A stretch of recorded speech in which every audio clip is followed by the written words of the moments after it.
back. Whoops, I forgot about the microphone. Yeah, that's... Kitties will do that to you. Yeah, I have a chairmate now. Yeah, Cowboy's come to join us. He was so interested by the music we heard on John Henry.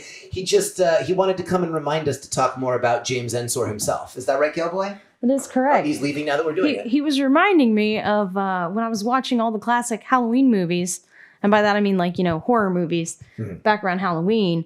And WWCD's Corn Dog was reminding me, he was like, "Did you notice there's so many Easter eggs in the Halloween movie?"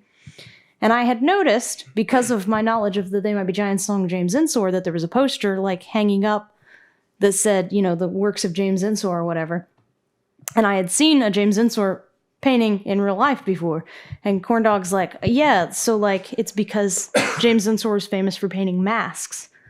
Like the Halloween mask. That's so cool. So shout out Corn Dog if you happen to see this. We love you. We miss you. Absolutely.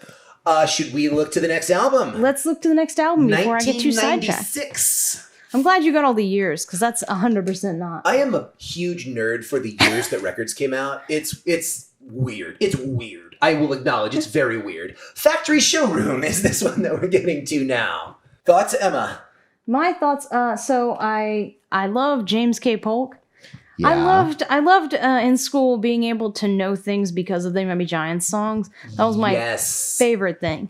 So obviously Istanbul, Constantinople, that was always a good one. But knowing all about James K. Polk, which granted never came up. It was absolutely great though. But it is an election year, so it's a perfect time to think back on previous election years. That's great. That was I wrote down 2 from this album. Not to say that it's not a great album, and I'm actually just going to glance at the back and say Till My Head Falls Off is also really catchy. And Nate, our good friend, DJ Nate, was talking about he really is a big fan of XTC versus Adam Ant. Yes.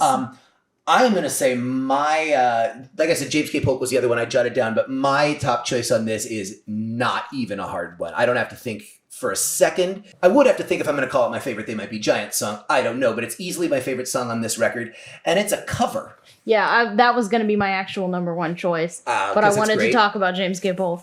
I get it. Well, should we make those 2? Why don't we make both of those 2 our choices? We'll hear James K. Polk, and then the one that we both love, originally by Cub. As you say, should we say it together? New York City. They had no idea we were going to say that one. We tricked them.